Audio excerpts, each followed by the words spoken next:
một lệ lang sang hẹn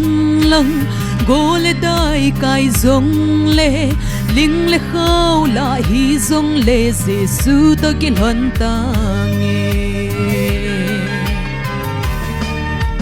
một lệ lang sang hẹn lăng gô lệ đai cài giống lệ linh lệ khâu lại hi giống lệ Giêsu tôi kinh huân ta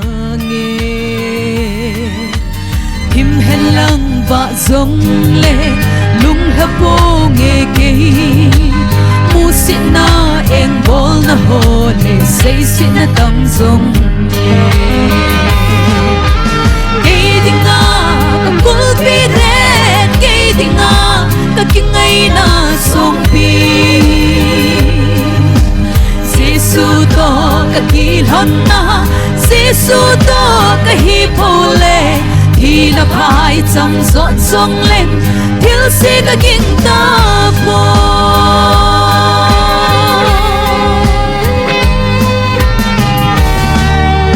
nộp ni đa ni hi hen lo hi lo sập nín dòng lung là đai lâu đinh cây mà cô mà cả tàu dinh đinh lum le phôn so nging nghe mol pho po nghe kei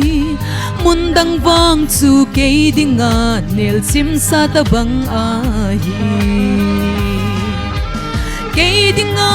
ka kul pi det kei dinga ka kingai na song pi Giêsu to ka kilhon na Giêsu to ka hi po le thì là phải chăm dọn dòng lên thiếu sĩ cả kinh ta bồ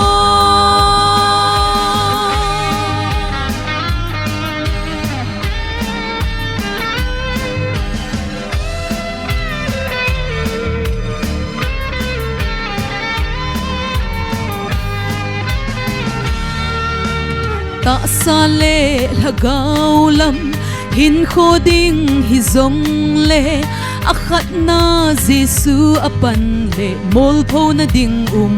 lo mi him si na ha na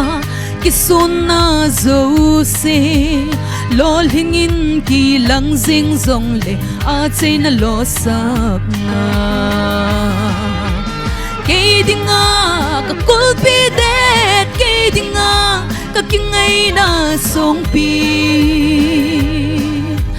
Giêsu to ka kilhon na Giêsu to ka hi po le thì na phai chăm dọn dòng lên thiếu sĩ ka kinh ta po kei dinga ka kul pi det kei dinga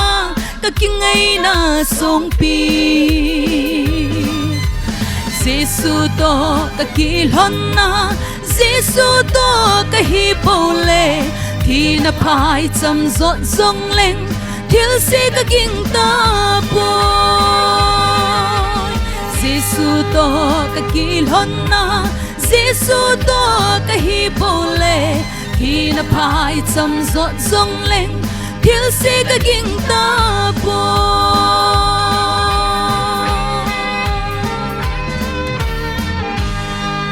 lâu pina pakai chantahen